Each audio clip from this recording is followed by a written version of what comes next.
She says,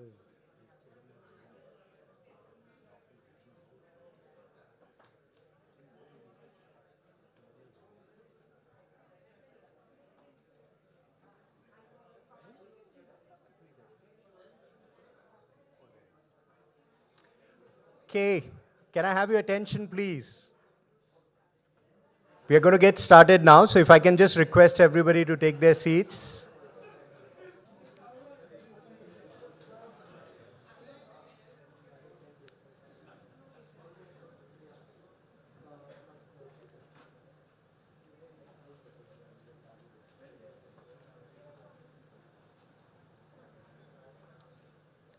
For those online, I apologize for the delay. We'll start in a minute.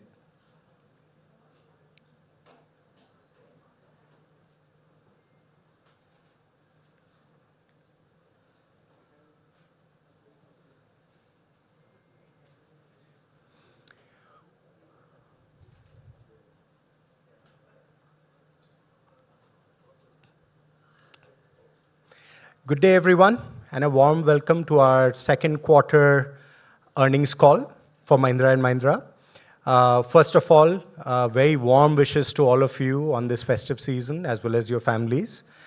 We are so glad you can be here in person, and also want to thank everybody who's online. For the main presentation today, we have our Managing Director and CEO, Dr. Anish Shah, ED and CEO of our Auto and Farm business, Mr. Rajesh Jejurikar, and our Group CFO, Manoj Bhatt. We will take questions towards the end of the session. And for those who are attending online, you can post your questions on the web chat. As a reminder, this meeting is being recorded. And just for the purpose of completeness, I do want to read out our safe harbor statement. Certain statements in this meeting with regard to our future growth prospects are forward-looking statements, which involve a number of risks and uncertainties that could cause actual results to differ materially from those in such forward-looking statements. Okay. With this, I'd now like to hand over to Dr. Shah for his opening remarks. Thank you. Thanks, Amar. Let me start by wishing everyone a very happy Diwali. And thanks for making the time on Dhanteras. Hopefully we won't go too late into the evening, so everyone can get home well in time. We've got an exciting set of results.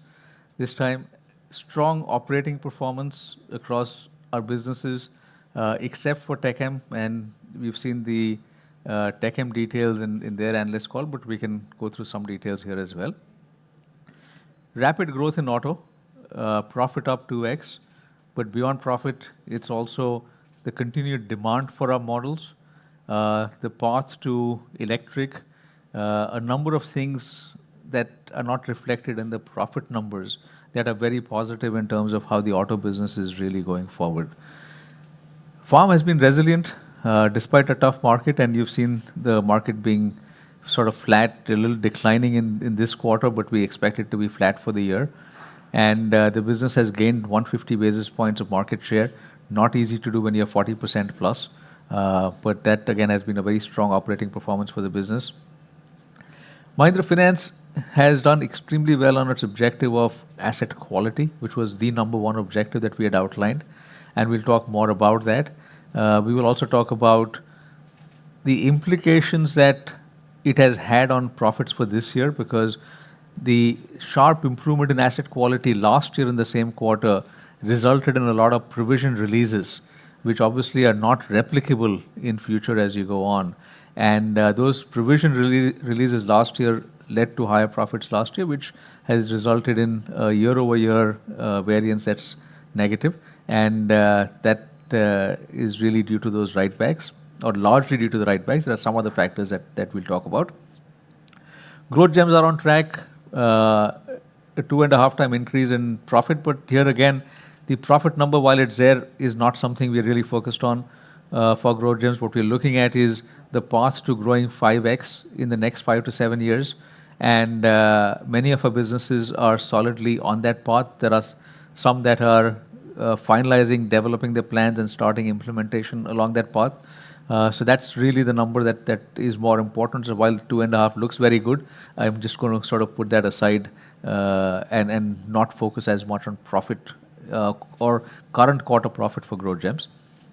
Similar to what we had done for Mahindra Finance a year and a half ago, and that's something we'll allow Mohit to come on board and really talk about that. From an ROE standpoint, as well as an EPS growth standpoint, so ROE is at 20%, EPS growth is at 18% for the first half of the year, and I will again reiterate that our ROE target continues to be at 18% only. We are not increasing that, but we will likely have some quarters where we are higher. Maybe some when we are slightly lower, but it should be really 18% as our target as we go forward.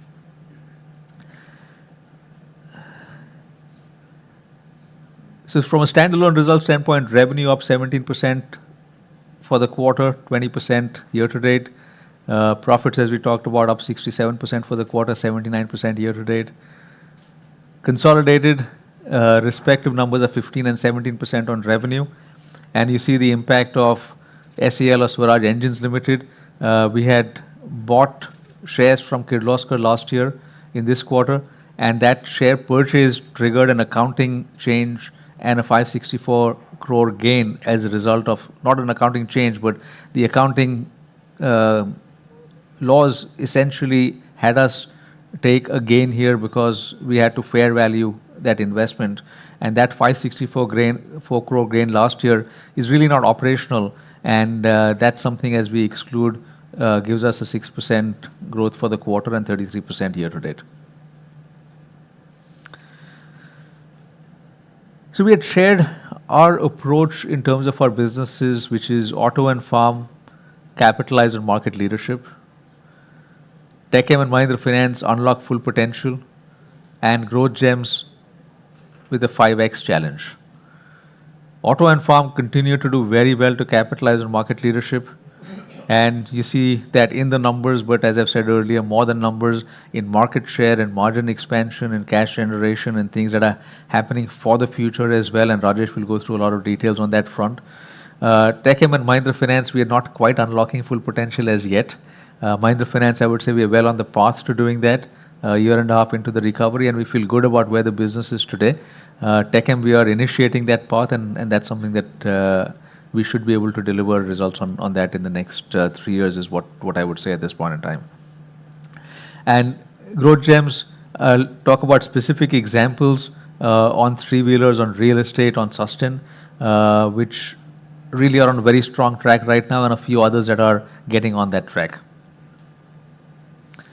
So with regard to auto and farm, again, the headlines here are SUV revenues up 28%, LCV market share is up 280 basis points, which again is a remarkable number when we are at 45% plus market share in that space. And with this 280, we go to 49.6. Margins are up 200 basis points, again driven by operating leverage here. Farm resilient despite the industry decline we've seen. The launch of both Oja and Naya Swaraj is a big milestone. Oja, there's a whole range of tractors. Typically, you don't see so many launches in one point in time, and that's something the team has been able to achieve. And this really sets up for success, in fact, not just in the near future, but over the next couple of decades, because this is a tractor that competes directly with one of our key competitors from Japan. This has been based on the Mitsubishi platform from Japan as well, and has been received very well in the market and really will be a mainstay for certain segments of the market. International markets do remain muted. One aspect of that is the runaway inflation in Turkey, where the business actually is still doing very well, but we have to apply accounting standards for inflation, and that does cause profit impact in the short term. In the longer term, we still see a very strong positivity around this business. Market shares up, farm machinery revenues up 35%. So this is an area, again, I've talked about as a huge growth potential. And to be very honest, I think 35 should be higher. So I'm not standing here and saying it's a great number at 35%. It's one that we actually have to see grow even faster as we go forward. And farm profits are down, which I will highlight at 7%. because of the lower volumes and the operating leverage with it. Auto profit is greater than 1,000 crore for the quarter, up to X, and on a good track. Let me spend some time on Mahindra Finance.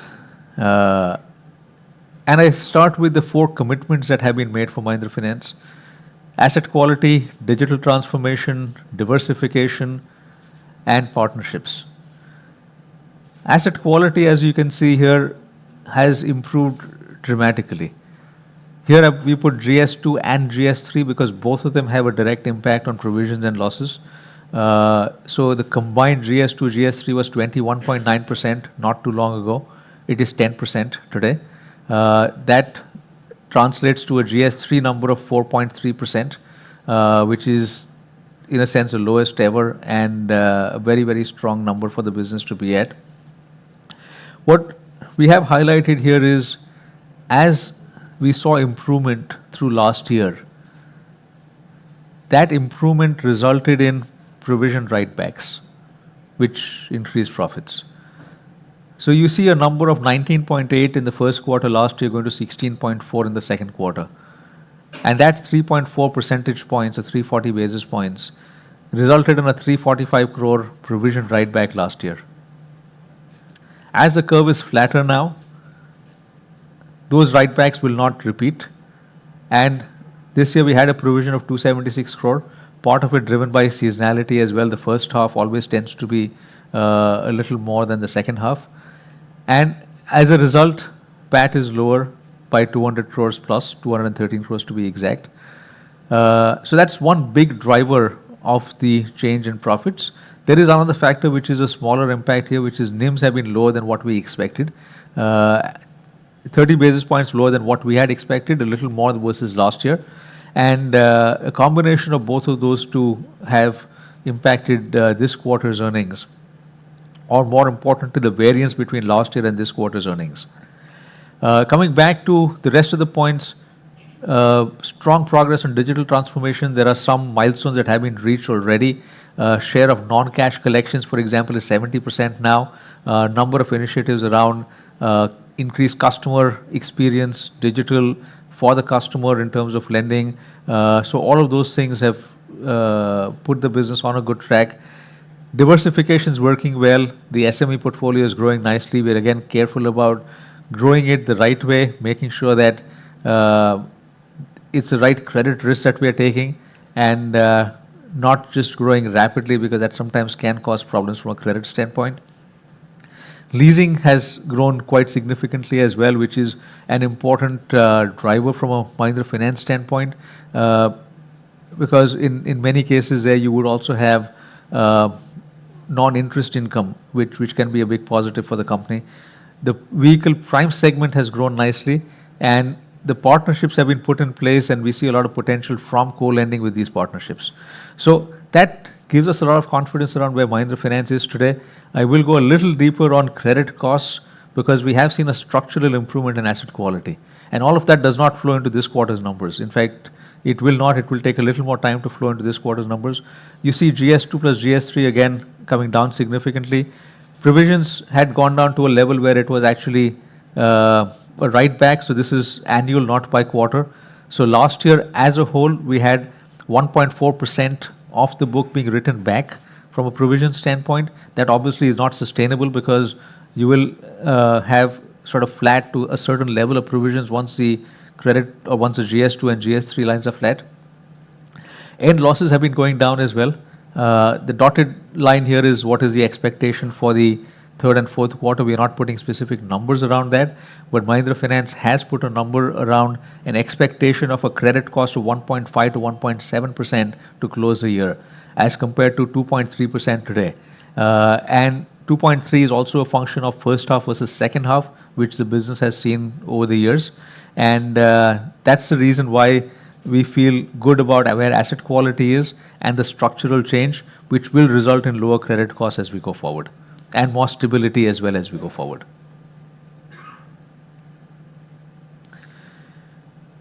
Tech Mahindra, I would highlight its strengths again. Very deep client relationships, I would say among the best in the industry from a customer centricity standpoint. strong end-to-end offerings across multiple domains, leadership in telecom, deep expertise in manufacturing as well. At the same time, we've got some challenges from a revenue mix, both geography as well as verticals.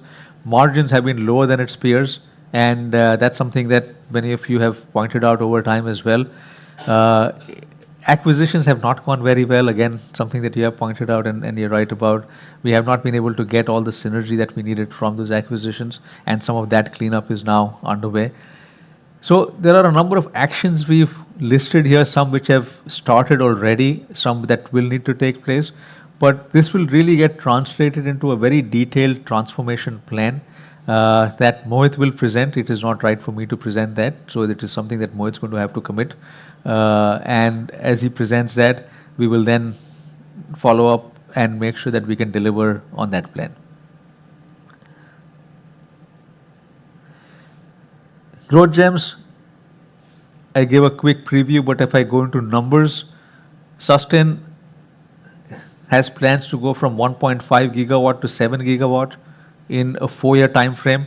Our growth gem target is 5x. This is not 5x, but it's 5x over 5 to 7 years. So in a 4-year time period, if we can go from 1.5 to 7, we are on track for the 5x in 5 to 7 years.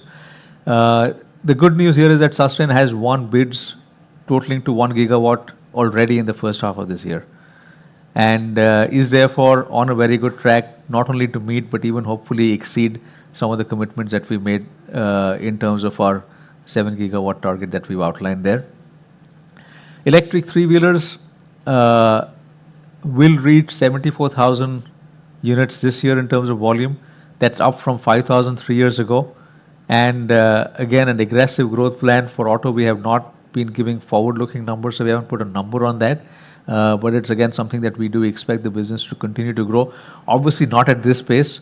So while we've grown 14x in the last 3 years, it's from a small base. So I wouldn't expect, multiples of growth in that sense. It's now getting to market leadership. We had 61% market share and a very strong player in that electric space. Real estate has seen a very good turnaround. And here we've gone 3x in terms of residential sales over the last 3 years. And again, the business has publicly committed to a target of going up to 8,000 crores of residential sales in F28, which is again up almost 4x from here if you take 2 and ignore the plus. So on a very strong track in terms of what our growth gems should be delivering. There are 3 others that are, I would say, a little behind the first 3 because they are now just finalizing the plans or have finalized the plans and are focusing on execution of those plans. They're hospitality, logistics, and Classic Legends. But for all 3, the plans really are to grow 5x in the next 5 to 7 years. So again, very stiff targets. These are not easy targets to achieve, but we feel good about where the businesses are today and how they're proceeding to be on that path. So I'll end my section with my favorite page, which is again ROE and EPS growth. We continue to keep that consistent delivery. We were at 19.9 for last year, so we've got that 0.1 to get to 20% for EPS, or rather for ROE. But as I said, I'll repeat, which is target for us there is not 20, it's 18. So we'll stay with that. And from an EPS growth standpoint, the first half gives us an 18% EPS growth. With that, I'll request Rajesh to take us through the auto and farm deep dive. Thanks, Anish.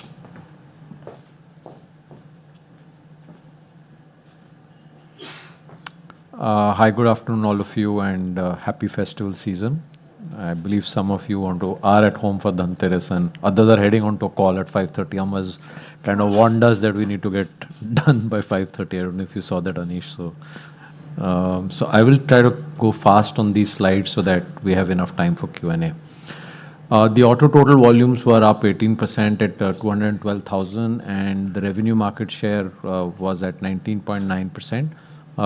We were number 2 in the quarter, and we can talk a little about that. We see ourselves getting back in quarter 3 as our volumes have ramped up, and very strong growth in the LCV market share. The volume numbers on SUV, as you see on this slide, have moved up from 49,000 in a quarter now to 115,000 in the quarter. And as we've spoken about earlier, our volumes now are at production is at a rate of over 42,000. We had said we'll be at 49,000 by the end of the year. So we are already now in that range of 40,000 plus and well on track to get to 49,000 by the end of the year. The bookings continues to be strong. Open bookings at 286,000, led mainly by the Scorpio family, the Thar family, if I may call it that, and the XUV 700. We've also said in the past that the less than 10 lakh market is under some kind of strain, and you see some of that in the 300 and the Bolero numbers. But anything that is priced more than 12-13 lakhs, we continues to see very strong demand. There have been questions in the past on how much of the billing numbers are translating into deliveries and offtake and so on. So just putting some data out, and if there are more questions, we can talk about it in the Q&A. In Q2, our average dealer stock has been 30 days, which is in line. That's the average, not the month end. In line with the norm that we would expect given the variant portfolio. As I mentioned last time, we are keeping the priority of customer sequence intact. That means if we are billing something unexpectedly at the end of the month, the customer may need some time to either choose their date or arrange finance or whatever. We would give the customer that time and not say if you don't have the money tomorrow, we're giving it to the next in line. So that sometimes does keep a vehicle in stock while a very low steel inventory. So we lost production and again caught up towards the end of the month. So you basically see 2 months of very high month-end skew. And when you see month-end skew of this kind, by the time it gets to dealers, because when we bill, that's X factory. By the time it gets to dealer, it gets converted into retail and it actually reaches for registration. We expect that cycle to be about 40 days. So for some of you who compare Vahan data, it's not representative even for September, because end September billing is really going to come in Vahan only in November, not even in October, because that's the cycle that we are anticipating, which is 30 to more like 40 days at the moment, but 30 to 40 days. Many of you know that Telangana 5% is 5% of the volume. So that's not represented. So for those of you who are trying to do Vahan, we are happy to do an offline on this. But basically, we just want to use this forum to reassure you that offtake is well in line and we are not blindly and crazily building up dealer inventory. The booking numbers actually represent the booking to the best of our understanding. Cancellation rate is less than 8%. The LCV volumes have ramped up very well. This is on the back of the success of the new Bolero pickup or the Bolero Max pickup portfolio. That's done very well. It's gained market share for us in markets in states we were not strong in, particularly in some of the southern states in the lower category of pickups, which is what is leading to this overall all India market share gain, because a lot of that gain has happened in markets, in segments in which our market share was low. We've gained significant market share with the new launch there. The last mile mobility, Anish spoke on that, but I think there were a few questions that Amar had got, so I've just put this out there, which is how sustainable is this rate of growth. So, which is why we put the data out on the penetration of the category. The penetration of the category at this point of time is about 10%, which means that we continue to see a very big upside from here. And we also put out the TCO number the way we see it, which is a 3 lakh cost of ownership benefit over CNG and a 5 lakh over diesel. Now, this is what makes the electric three-wheeler proposition. I just want to kind of clarify on this slide what is the 7.9 and the 9% gap, which some of you had. I think Amar has answered most of you, but I'll recap for those of you who didn't get the benefit of Amar's response. Basically, in the 7.9, we're trying to keep this as clear on operating performance. There was, as you see here, a 210 crore gain that we had on asset and business transfer of some of the assets, primarily Jito, from M&M to last mile mobility. The gain of 210 crores is not counted in the 7.9%. So the 7.9% represents a pure operating performance representation so that you get comparability. And of course, many of you have spoken about when will our margins go back to F19. We are waiting to see what the next question is, but at least for now, we are okay on the F19 as things stand right now. On the FES side, The industry is down. We are down lesser because we've gained 1.5% market share. There are a variety of reasons. One is the April sales of Navratra in this year got preponed to March. The festival season has moved from September to October. So, these are reasons we knew and anticipated. I think what has played out after our last meeting in August is the monsoon spread in South has not been very good. Maharashtra has been a little slow. So these states have been a little slower than what we anticipated. The North markets are actually doing pretty good. This share represents our share and our leadership, and the Q2 market share is amongst our best ever. Three significant launches that we've been talking about. One is two products, one from Mahindra and one from Swaraj in the lightweight segment. We've gained well in the market over the Q2 with these two launches. Depending on which application you look at, the size of that market is between 50,000 to 90,000. We've spoken about that. Our market share here has been way below our average market share, national market share for the brands. And hence any gain that we're making here is actually pushing our national market share up. We've done the Naya Swaraj launch. Most of you would have seen some communication around that, which has Dhoni, who's actually a customer of the brand on his farm in near Ranchi, endorsing that. And in line with the overall new brand identity, we continue to upgrade our signages. Anish spoke about farm machinery, the 35% growth. Q2 223 is a good number. It's 35% growth. Some of you had asked last time, are we sure we'll get to 40% growth? And I had said that anything less than that, we would be disappointed. That comment holds. We do hope that we will end the year at about 40% growth over the previous year. Manoj is going to clarify on this, but I won't take too much time. The 564 is a gain that we made last year when we acquired in Swaraj Engines, Kirloskar Oil Engines shareholding, which was around 17%. It moved from being an associate, right? From being an associate to being a subsidiary, because we now have 51%. And as it became a subsidiary, we gained mark to market on that investment. And that was the 564 crore gain that we had shown in last year's numbers. And so we are showing you with and without that for comparability. The core tractor margin, as you can see here, I'm just focusing on that. The farm standalone now has a series of other things added to it. So we show Powerall now in this, which was not, we were not showing earlier. That's our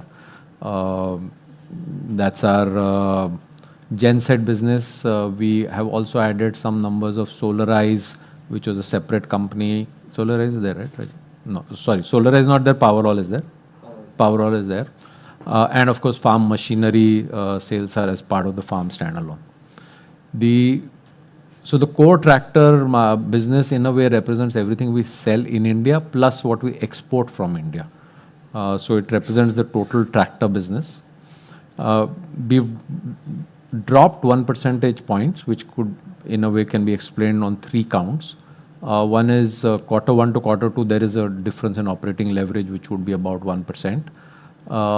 However, there have been 3 reasonably big one-time expenses, which is the launch of Oja, the launch of Naya Swaraj, and the launch of Swaraj tractor. So typically, as Anish said, in the tractor industry, you don't see so much launch happening together. So that's all happened together. That contributes to about 0.9% as a one-time. There's some mix impact of Oja, whose margin is lower than the average margin of tractors. So that's 0.2. So actually, we've offset the operating leverage in a manner of speaking from Q1 to Q2. And hence we feel that given the volatility or given the industry being under pressure, the margin performance is actually at a good level. We're just flagging off here to kind of set expectations that in Q3, we have a big spend on both tractors and auto on the World Cup sponsorship. Most of you would have seen the communication.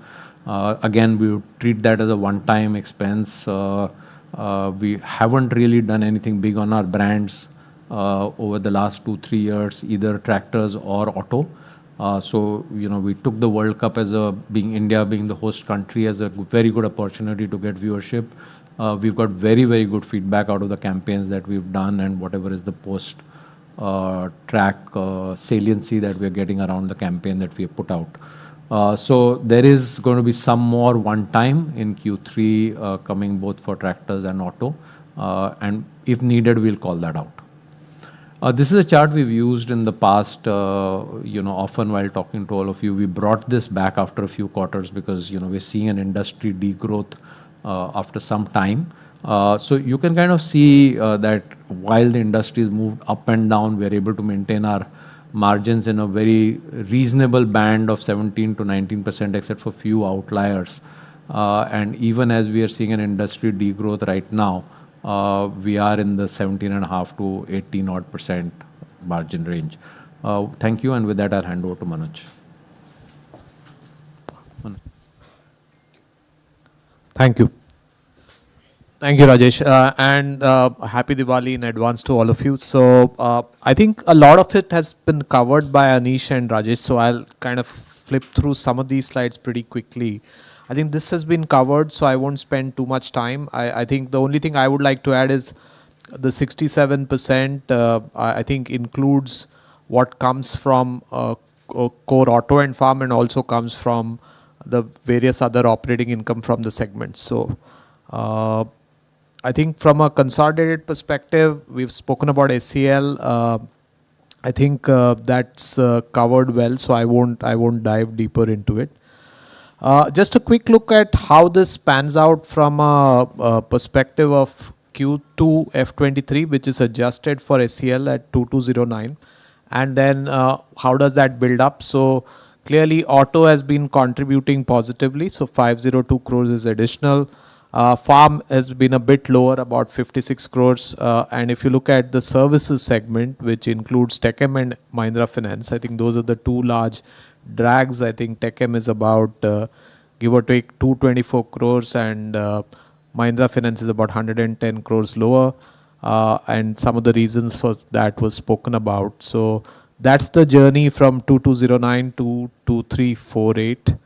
And this is my last slide because we want to throw it up for questions. Just a quick view of cash flow and where we are after the first half. So what we have done here is, because we had an LMM transaction and some investments into the electric company, we have clubbed all three so that those transactions do not really mix up the view in terms of what is actually the cash balance. So if you look at it, I think 2-3 points here. One is from a net cash generation perspective, almost 5,000 crores of net cash generated during this 6 months. And the second thing is that we have repaid debt of almost 3,400 crores. Our current gross debt is about 1,500 crores, so which is the lowest it's been for a while. And that's something which I think is been enabled by the strong cash generation in the business. Despite all this, we are ending with a cash balance of 16,000 crores across the three companies.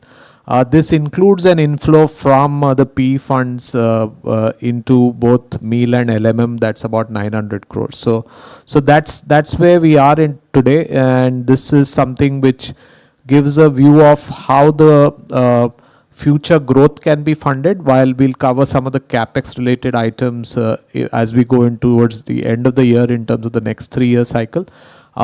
So that's where a quick view of where we stand from a cash perspective. With that, I think we can throw it open for questions. Thank you so much.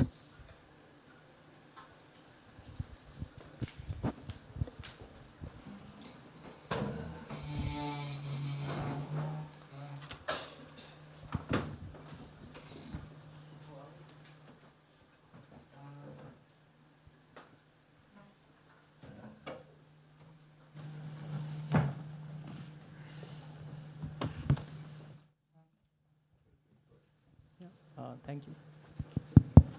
Yeah, thank you.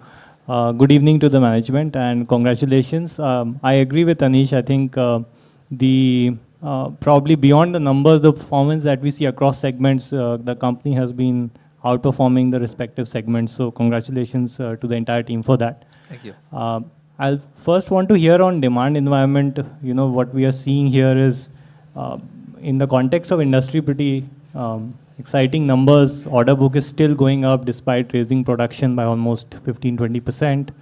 And some of the models like Thar, for example, I mean, 10,000 per month kind of bookings is surprising, considering we had competition and some of them are selling at a discount as well, but not able to compete. So if you could just talk about the environment, also last 20 days of festive season, what kind of growth you have seen, and yeah. Thanks. So on the auto side, I would think anything priced more than, let's say, 13-14 lakhs, we see demand momentum continuing to be strong. Anything below 10-12 lakhs is a little stretched. So, we don't see the same momentum in that segment, and I think that's a little because of the inflationary pressures that we've seen, and it'll probably take a few months for that to pick up. Right now, we have only 2 products which really come into that. Though some part of those products do cross 10 lakhs, which is 300 and the Bolero Neo range. So from a offtake point of view, we remain positive. To your comments on, the booking, Thar 4-wheel drive continued to remain strong at its earlier level, while the rear-wheel drive got a whole new lot of customers coming in, and that's what is keeping the booking pipeline going, and we're, I think, selling very good numbers now, 6,000 odd, and are fully maxed out on that capacity at the moment. So Thar is doing very well. 700 demand continues to be very strong on the higher end versions. So we have been able to bring down waiting period on the lower end versions, which is below the AX7, AX7L. But the demand is very strong on the high end. So that as we ramp up, that's one of the challenges that we face, because we're not getting the right mix necessarily from a supply standpoint of view. The big surprise for us has been Scorpio Classic, which is really getting very healthy bookings, and maybe it's a combination of the refresh look and the aspirational value created by Scorpio N, which has got the demand going. We had thought that once we start supplying Scorpio N lower end versions, which, as you know, we had not done in the first 5 months, it will affect classic demand, but it has not. So we are actually seeing 2 segments emerge. There is a Scorpio N segment and there is a classic segment. They're different. They're not cannibalizing as much, and that's why we are seeing the classic booking, because even in our mind, that was a watch out that, as we bring the Scorpio and lower versions, what is going to happen to classic, and will people buy that? But they clearly are playing out differently for a variety of reasons. So on the auto side, I think in a way that summarizes it. LCVs is strong, though we have to watch, because that's the commercial vehicle segment is always going to be very driven by what's happening overall in the economy. I think right now the economy is on a good track with inflation having smoothened out a fair amount. So right now that's at a decent level, but that's something I would kind of, for an industry standpoint, to be watchful of. On the tractor side, we spoke about it. The first few days of Navratra were in line with what we thought by and large.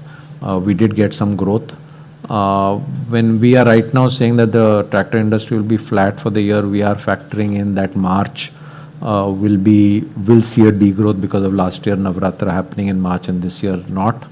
Obviously November will be a growth month, because last year everything got done in October. This year Diwali is in November, so November will see a growth. So, but on the balance, we think it will be flat.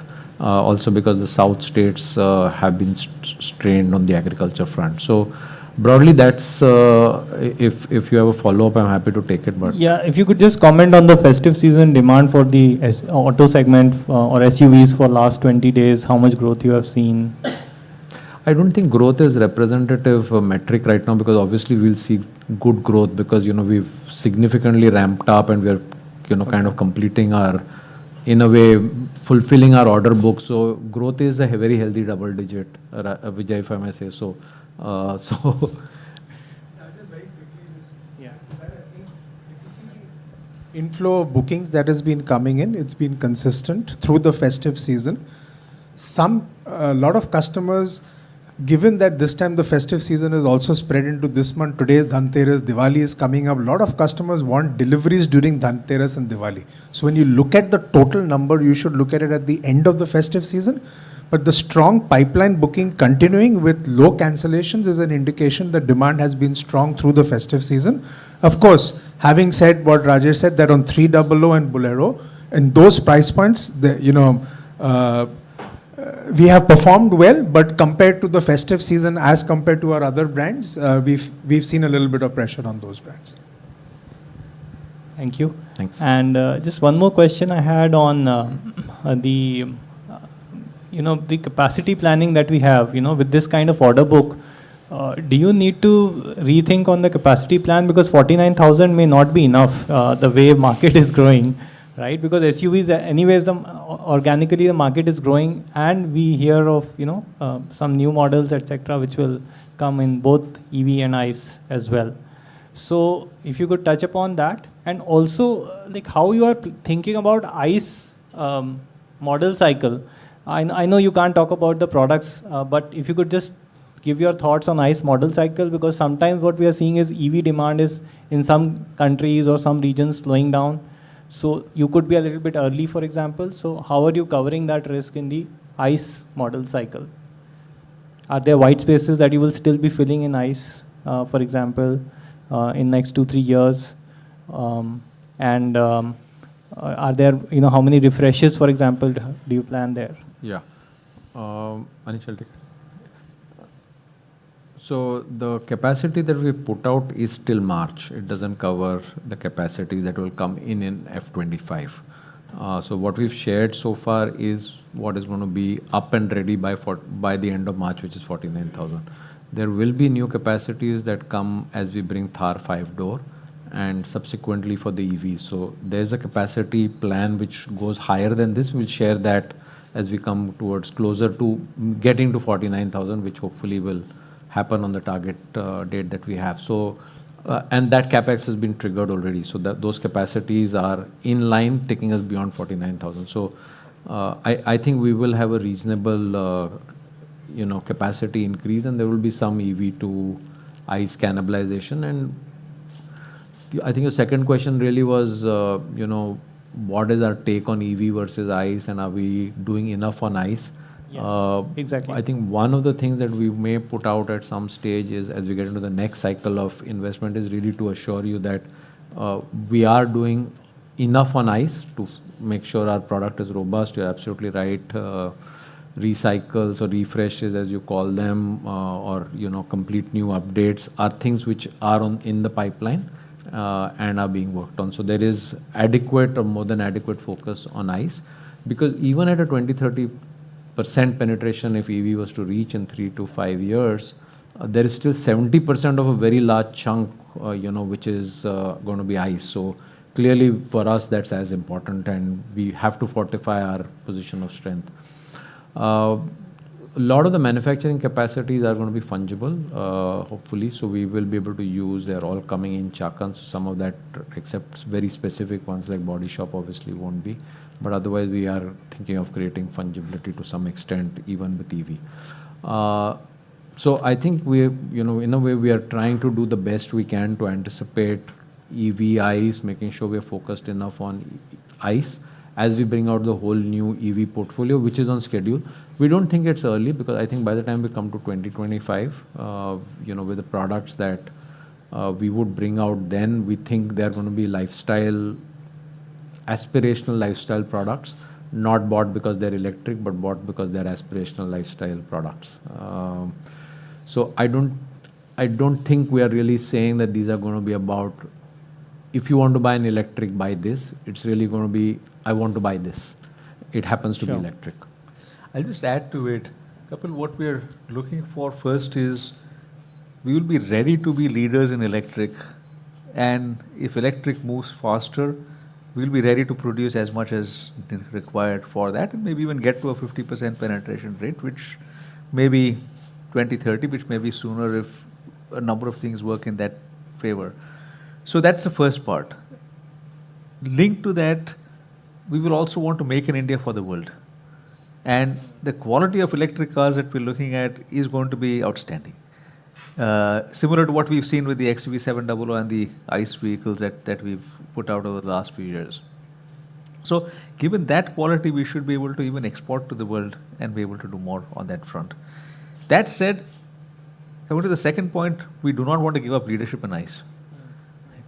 And ICE will still have substantial volumes 5 years later, even if EV is at 50% at that point in time. Right. So the benefit for us is that we've got the youngest ICE portfolio. Right. And that allows us the ability to invest, but not invest huge numbers.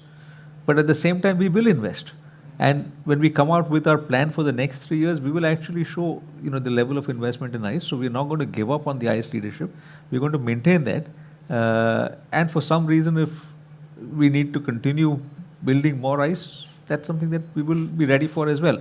The big plus again is a lot of it is fungible.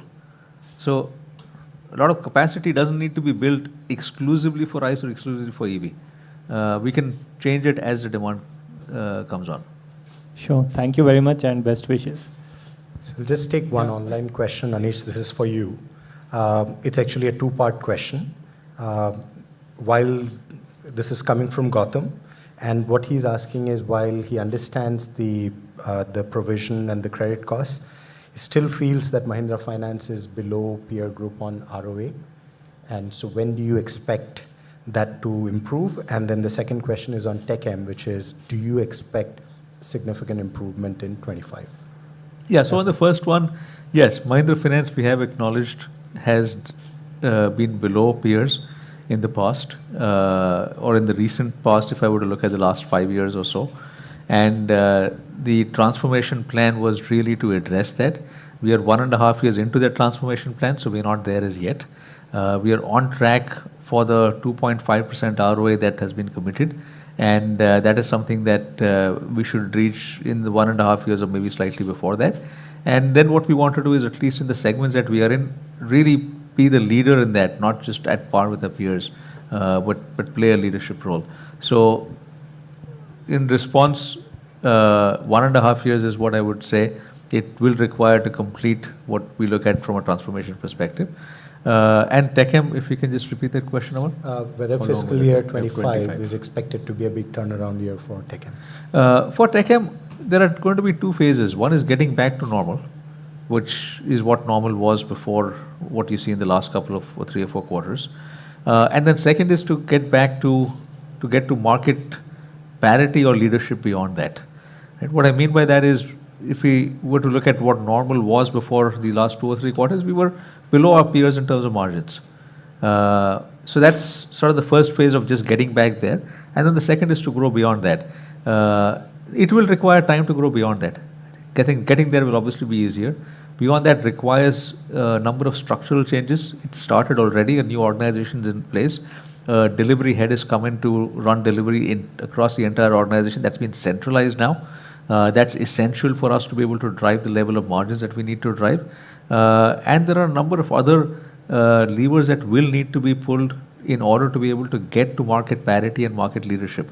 So here again, I would not set the expectation that next year is a turnaround year and turnaround will be complete.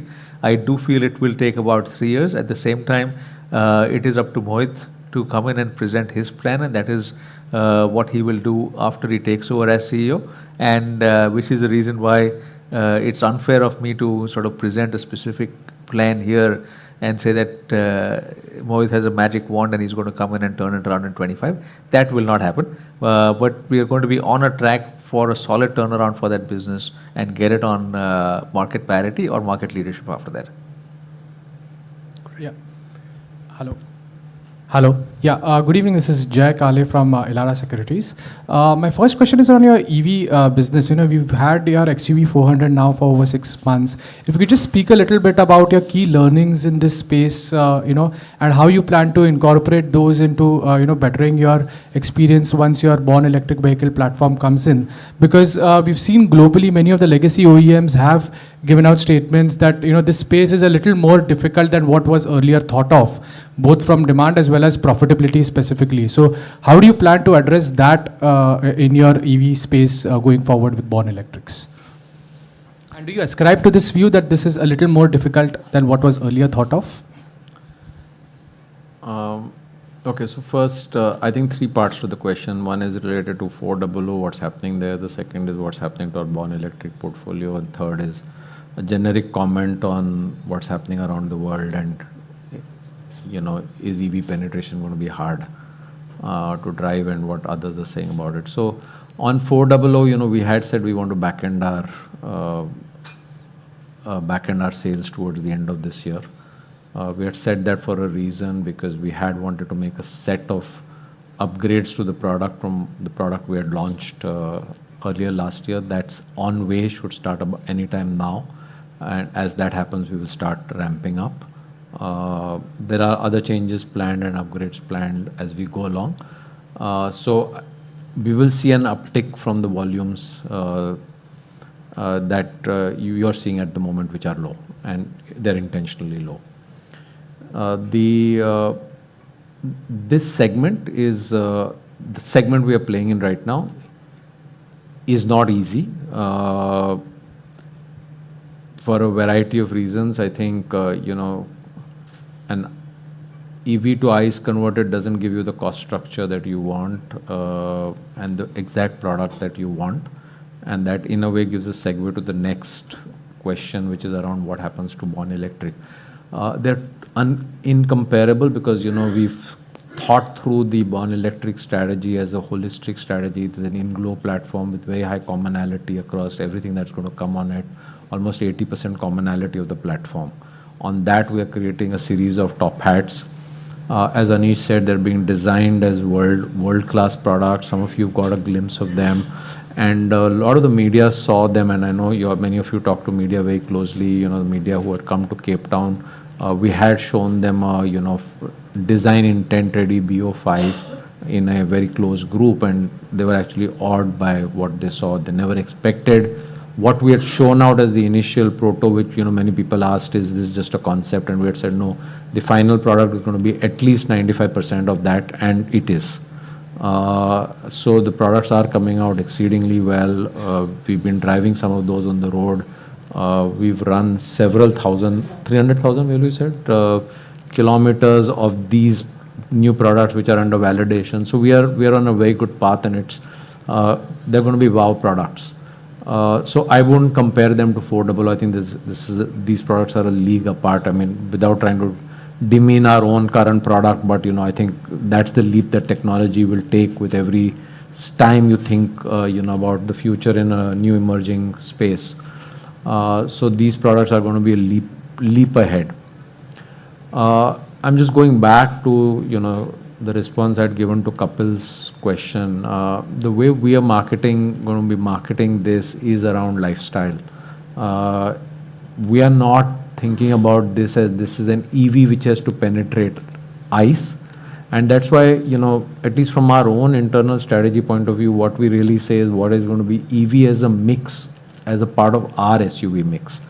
Because we know that many of our customers are the right profile from a point of view of EV purchase.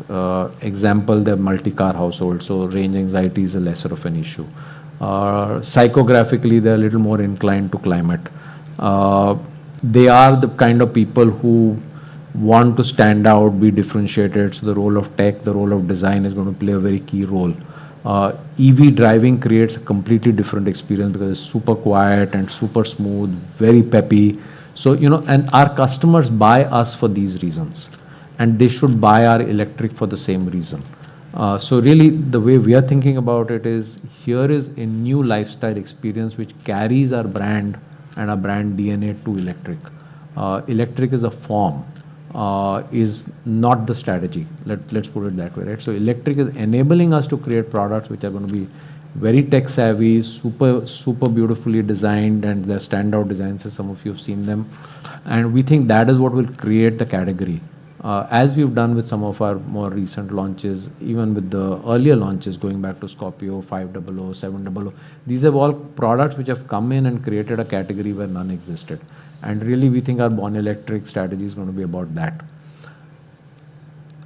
And I think in a way I've indirectly answered the question of what maybe global OEMs are thinking and feeling about their ICE versus EV strategy, because everyone thinks about their strategy differently. Understood. And just one more on your EBIT margins of the auto business as well as your farm. We would have seen some bit of raw material benefit as well, especially on the auto EBIT margins, going from 7.5 to 7.9. How do you think about that going forward? Will that be an enabler of further margin expansion, or you think now it's all about product mix and operating leverage that will drive these margins further upwards? Yeah, I think managing cost has always been a key thing in this whole margin management. So, even though we talk a lot about commodity prices softening, they're nowhere near the earlier levels. But more importantly, we have added a whole new quantum of cost as we move to BS 6.2, right, just 2-3 months back. So, all of that has been part of, the cost structure, passing that off by way of pricing. So, a lot of the pricing is to recover costs of regulation and so on, which we've had to be incurring, right? So pricing is not at the moment giving a margin upside, and neither is material cost softening to whatever extent, because we are adding costs because of regulation and BS 6.2 being the latest one. So to answer your question, I think as commodity prices soften, assuming no more new regulatory requirements come in, there could still be some pricing upside. So if not, we will manage costs. So like I said, waiting to see what the next question is on where our margin should go. So we're happy to take targets from you. Great. Thanks and season greetings. Yeah, thank you. just quick, because you answered a few questions that were online from Hitesh, from CLSA, for example. He did ask, where do you see this going? So maybe you might want to answer that. But before that, Anish, a question for you, online again. A lot of cash on the balance sheet. How do you see this being deployed for the growth gems? I was waiting for that question to come in. I knew that was going to come in. I just was, how soon is that going to come? So again, the good news is there is a lot of cash on the balance sheet. And this is after repaying 3,500 crores of debt as well. So we would have been close to 20,000 crores without that repayment. And the way we're thinking about it right now is we want to ensure that our auto business, farm business, and our services businesses have the capital that they will need to grow. For auto and farm, we're going to come back, and for services, we're going to come back in the next couple of quarters to talk about the next 3 years in terms of where that is headed. The principles remain the same, and I will reiterate them, which is auto and farm cash will not be used for services businesses, one. Second is we're going to keep a very high bar in anything we do in terms of deployment of capital. Third is we're going to keep an even higher bar, which is extremely high, to look at anything outside our current footprint, because that's something we're not planning or we're not looking at things at this stage. So those principles don't change. And that will beg the question, okay, then what are you going to do with all this cash? I think some of it we will look at how do we return it to shareholders. Some of it we will look at what do we need to deploy to build our businesses out 5x. If you want to build businesses 5x, yes, that will require some capital, and our growth gems will get some of that, again, from the services component of what we generate. And as you saw today as well, we are separating out again every quarter what we generate from services. So from the first half of the year, we've generated more than 2,000 crores in services. So that's part of what will continue. We are higher than what we need at this point in time, but we want to wait for the next few quarters before we take any further action on what we do with it. Raghu, please go ahead. Thank you, sir. Thank you, sir, for the opportunity, and festive greetings. Sir, firstly, on the tractor side, do you think the worst is over? Because when we take a flat growth for the industry, it means that the remaining months of the year we'll see a positive growth. And if I adjust for that 30,000-40,000 base effect, because of that Navratra timing of the festive season, then we should have actually seen a growth this year for the industry. So even yesterday there was, I think, this IMD came out and said that next year, 2024, will be a bountiful monsoon. So would you say next year you'll again start with 7-8% kind of growth expectation? I was thinking 5 steps ahead of me, honestly. So let me answer the year end now. I honestly don't even have a point of view on what will happen next year at the moment. So November will be a growth, obviously. It should be a decent growth because last year there was no festival in November. This year the Diwali is happening. So, they're not comparable months.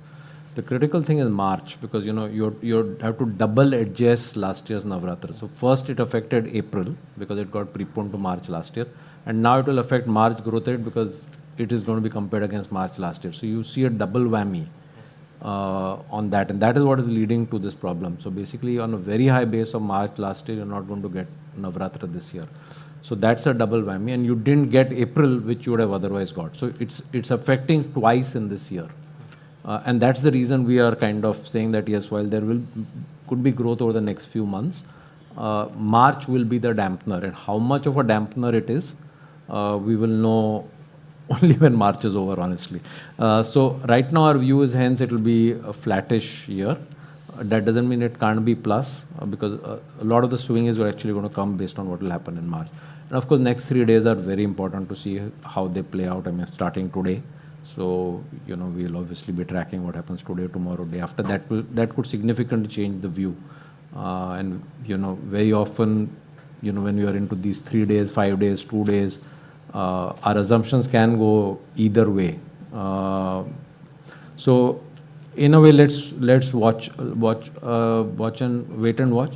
Next year, we will get, I think, just to answer your question without getting into the monsoon effect, I think we'll get the benefit of this year having moderated the base somewhat, plus the Navratra problem in a way moves to give a benefit next year on the base effect, because you will get Navratra in April in F25, so you'll get the benefit over this year. So let's stay optimistic for F25. Of course, it's an election year, and we've got to see what happens in the first quarter when the elections actually happen. What effect does that have on the ground? So there are multiple things to watch for, but I think I'm focusing more on the answer on F24 rather than F25 at the moment. Thanks for that, sir. And on the electric three-wheeler, last 2-3 years, like the thought process has been that the TCO is much favorable for electric compared to CNG and diesel. But despite that, there has been some challenges for people to accept an electric vehicle over CNG. In terms of what challenges you have encountered, be it the range anxiety or the charging ecosystem, and what is changing which is helping this kind of growth, and how do you see your capacity and potential ahead? I'm going to attempt this, but since Suman is in the room, I'm really going to take benefit of her being here to add more color to your question. I think, the advantage we have in this category is the charging infrastructure is not as important because firstly, they operate in a very limited, and the concept of last mile mobility is exactly that. They're not going, way too far away from where their base charging capability is. So in a way, that's a barrier which gets overcome. Typically, in any new adoption process of a category, you will always find the initial adoption curve in commercial segment is a little slower. Once customers get the hang of the concept, then the inflection point starts picking up because you get, word of mouth and, all of that starts kicking in that, yeah, actually I've used this for 2 years, I'm getting this kind of a benefit. In commercial vehicle segment, if you go and tell somebody, this is going to be your TCO, this is the calculation, this is a spreadsheet, 3 lakhs, 5 lakhs, there's zero believability, honestly. There's more fear and so on. But as you break through that barrier and customers start using it and you start getting referrals and positive word of mouth, that's when the inflection point kicks in and you start seeing a big uplift. And that's what's starting to happen now. So as you add more customers who get a positive experience and start experiencing the benefit of, okay, there's a higher upfront cost, but wow, it's free after that, literally. That's when, we will see this curve move up, and hopefully we will see a very big curve move up. So we are very, very optimistic on the way this category could grow, assuming all policies and all of that continue, which our current understanding is that they will. And on a related note... Suman, you want to come in or add anything? Yeah. On a related note, including the PLI benefit, would the margins be similar to ICE? Do we want to answer that? Maybe not. Actually, at a very... I'll answer that. The way I think about it is, in the long run, they have to be similar, because that's really what will be required for auto companies to survive and compete as well. In the short run, it will depend on a variety of factors at this point in time. So I'd just leave it at that. But on balance, we would look at margins being similar in the long run. Couple of numbers if you can share. One is in Q3 that World Cup related sponsorship, how big could be the impact? And second, what is the run rate for Powerol currently, quarterly run rate? Sorry, for Powerol? So the second question was Powerol? Yeah. When you say run rate, you mean revenue? Revenue run rate. It's roughly a 1,500 crore business per annum, right? 2,000. If we also have we have gensets, and we also have something called infra management, where we run we service infrastructure towers for telecom networks. So that also sits in the Powerol business. So basically, if you put it all together, then about 2,000 crores roughly revenue. World Cup. It's a 3-digit number.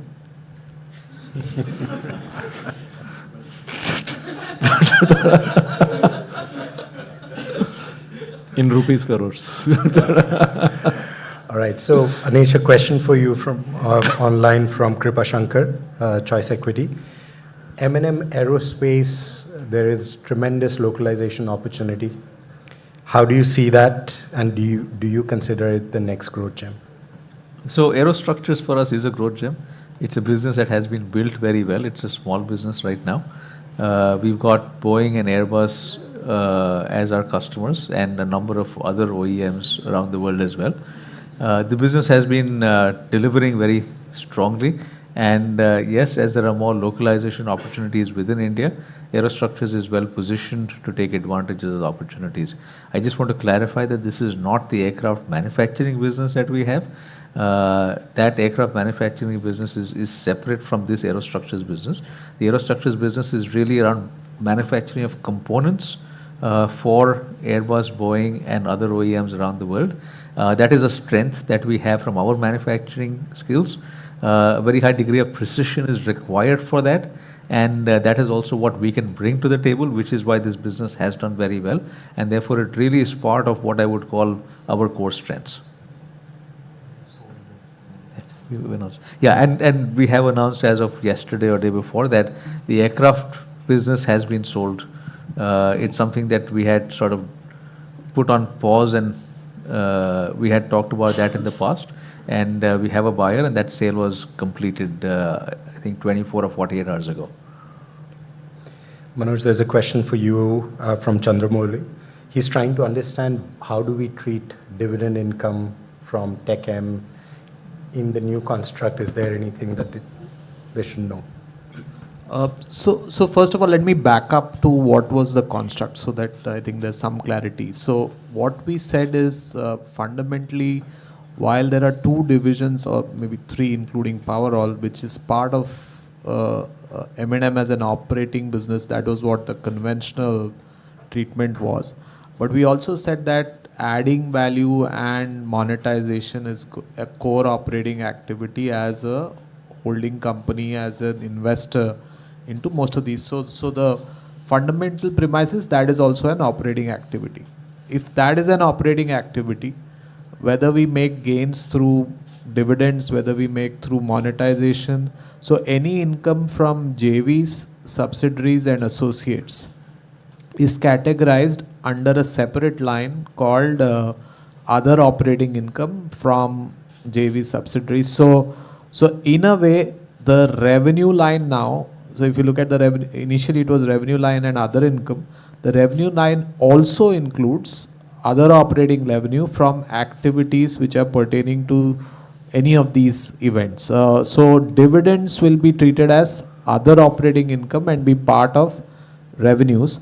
What that does is, from a like-to-like basis, if I have to look at old versus new, is it adds it to the EBITDA line and so on and so forth, which was in the past coming much below. It is now coming ahead, and that is why I think you're seeing some of a difference. I mean, I'm open to suggestions if we can make it easier for you guys to reconcile the two, but I think that's the essential thing. And the reason being that what we wanted to do is that as we look at standalone or consolidated, as we look at our segments and as we look at how businesses are owned and managed, they should also own through in terms of their own investments and what happens in those investments, because they were lying either in exceptional items or in other income in the past. I think that was the logic. But I think happy to get some suggestions on making it easier. And Amar, I think that kind of addresses the question, I hope, or was he looking for more specific? No, that's exactly right. All right. Yeah, and I'll just add, I'll rather highlight two parts here. One is direct ownership and accountability for each business. So nothing can be sort of put out separately that they're not accountable for. And second is, we are in services businesses to create more value for our shareholders. And we believe that we can do that better than others in that industry. And that is the reason why that is being classified as operating income, because that's really the value that has been created for our shareholders. And we will continue to monetize, we will continue to generate dividends from the services businesses. That's part of our model. Amin, please go ahead. Sorry, we'll come to you in a second. Yeah. Yes. Hi. So on the EV side, I don't know if you can comment on this, because if we read the news these days, it looks like a certain global OEM has entered India already 5 times.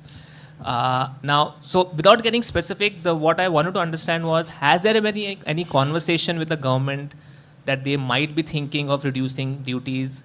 And if that were to happen, does it change anything for the Indian ecosystem? Like, you are investing, others are also investing, and the competitiveness of the domestic EV ecosystem.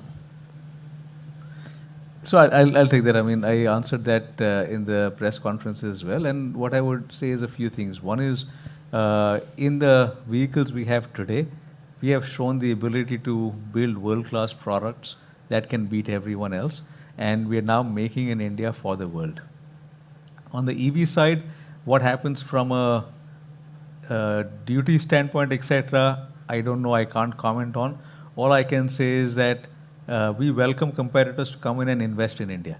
Right? We are happy to compete with them. We will beat them on fair terms, and we will make in India for the world. So we would welcome them to come in and invest in India and compete with us. That's good to know. And lastly, I know you didn't talk too much about Classic Legends today.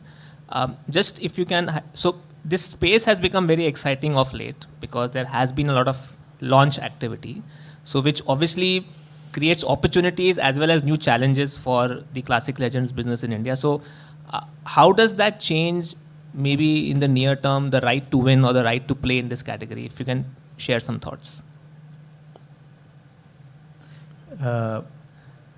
Classic Legends has a set of products that are unique. And if you look at the recent launches that they have done also, they have outstanding products and have been received very well by the market. So it's a business that is playing in an area that is very lucrative from a market standpoint. Yes, there is high competition there, but given the brands that Classic Legends has, we feel that it's very well positioned. There have been some challenges in the past, but those are behind us now. And I think the business is well positioned to be able to really take it forward and grow from here. It is one of our growth gems, and the plans that the business has is for a very significant growth over the next few years. Thank you. Please. Sir, one side, your PV peer who separately mentions their EV business profitability, selling around 4,000-5,000 units a month, they are at -5% at EBITDA level. Similarly, two-wheeler players, the leaders are operating at -15-20% at EBITDA level. So with Born Electric coming in on a serious note for you from next fiscal onwards, and EBIT margin in auto being almost at 8%. So how do you look at the blended autos or specifically SUV profitability from a 3-year, 4-year perspective rather than current or FY25 and the ROE overall 18%, what you said from that perspective? Yeah, so our Born Electrics are coming into a separate company, which is called Mahindra Electric Automotive. So we will have to show you, as we go along the EV portfolio separately, and we would do that.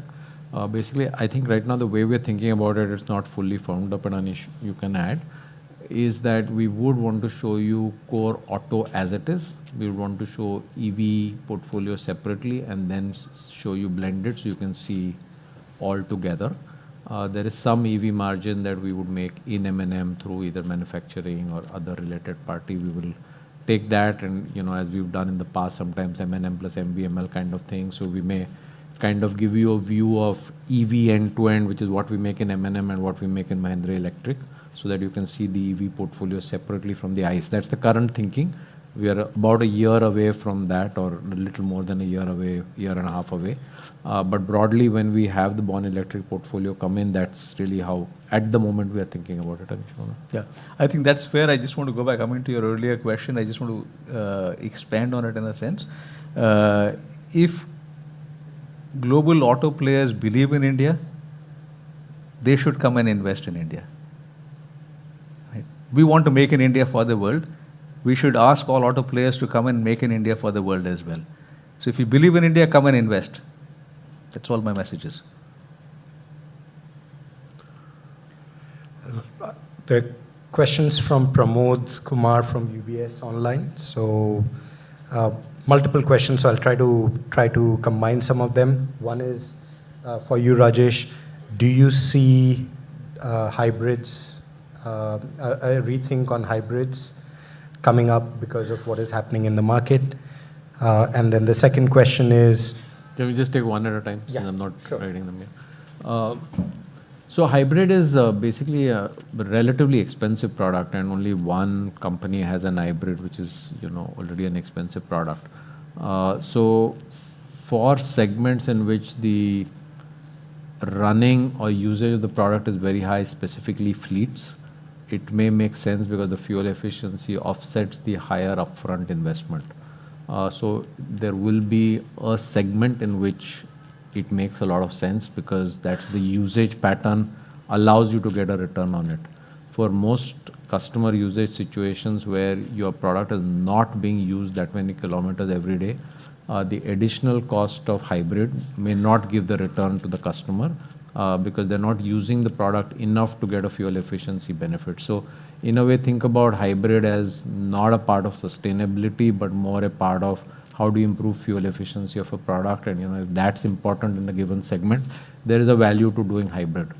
So from a overall sustainability journey and a journey towards zero cost of usage on an ongoing basis, we really think electric is the way the market will go, because it fundamentally gives a totally different driving experience. Like I said earlier, it's quieter, peppier, all of that. You don't get that with hybrid. So we think hybrid may be a good option for some segments. At some stage, we may decide to take on hybrid programs or products which may be playing in segments of that kind. But really, at the moment, we are betting on the electrification, which we think will work very well for our portfolio for all the reasons that I said earlier, which is because our customer will want many of the things that our EV portfolio is going to give, customers who are inclined to buy our DNA. So we really think that that's the better path to go, but there are segments in which hybrid may make sense, and at an appropriate time we'll take programs on. We are not doing a lot on that at the moment because we do want to get the first cut of our EVs out. Anish? Second question was, how do you feel about our CO2 emissions compliance? Yeah, so firstly, there's been some articles in the media around that this morning, and at least our interpretation of this is there are two different acts under the Common Governing Law. One is an act which ended in December 22 and starts in January 23. We don't see any scenario based on our current understanding by which a retrospective calculation that can be done, given that there are two different acts. So it's hard to comment on what one reads in media, in the press, when we don't know the source of the data. But our understanding is that a new law has come in place from January, for which the process is not yet defined. That process will have an element of carbon trading. The calculation of carbon trading is not yet defined, and all of that has to happen now. Specifically, assuming that the act is applicable only from January onwards, from our standpoint, we completely meet it, because we did start selling our electric vehicles from January. So really, we believe we are in compliance of the CAFE norms. Anish, a question for you. You've talked earlier about charging infrastructure being critical. What is M&M doing in that space to promote the charging infrastructure? So charging infrastructure is a key element of growth in EV. There are a number of players in that space already. A number of other global players want to come into India with that as well. So we will partner with them. It is something that we don't need to invest in. The analogy I give is, we don't build petrol pumps. We leave that to specialists in that space. And similarly, there will be specialists in charging. If others were not interested, then we would obviously have gone on that path to build an ecosystem for our vehicles. But because there's a very high degree of interest from a number of players, our best approach is to partner with them. And by partner, I don't mean JVs or investments. It's just partnership as a customer-supplier relationship. I know many of you have to run, so any questions left in the room? Because I have a couple. Just operational questions. So we've seen some 10,000 vehicles for LMM being taken out from September. So if you could just help us understand how much revenue or EBITDA impact that has, and how to value that business. Will we be reporting the LMM business performance going ahead? I think you're referring to the formation of the new company exactly, from because 1st September. So, Kapil, what exactly is the question? So because I think from September onwards, the revenue for that business is not in the reported financials, right? In the standalone. So, what is the impact of that, and would you be sharing those numbers separately so that we can value it? So Kapil, I think right now what we were thinking of, and this is a debate, I think we will close it by the next quarter, is in terms of how we were doing M&M plus MVML. You saw some of that on the cash flow slide, because in effect, I think there's a majority of the companies owned by us. So I think maybe we'll come back with some clarity on how to split the revenues. How do you think about the joint company? I understand where you're coming from. So we'll figure that out by the next quarter. Yeah. Sure. Thanks. Okay, so we'll just wrap up with one last question. This is coming again from Hitesh, which is PLI. And Tata Motors has received PLI. No one else has received the PLI incentives. Does this mean a huge risk for M&M? We have received PLI for our three-wheeler business. 10 AAT certifications have been received by M&M. You want to just Yes, I'll just repeat what was said in the room, that we have received for LMM our certification for PLI. That's maybe the question. Yeah. I think the question may be for SUV. Correct. The question was related to SUVs, So and whether... maybe I'll answer that. So we have not yet applied for the final certification on 400, which we will do closer to the end of next quarter. Okay. And we are hopeful that we'll receive it at that stage. All right. Okay, so we'd just like to wrap up by thanking you all again. You've come right in before the festive season, so we appreciate that. We wish all of you and your families our best wishes for the festive season. As you're walking out, please be aware we do have some snacks for you that you can partake in. And with that, I'd like to close out today's call. Thank you, everybody online as well. Thank you.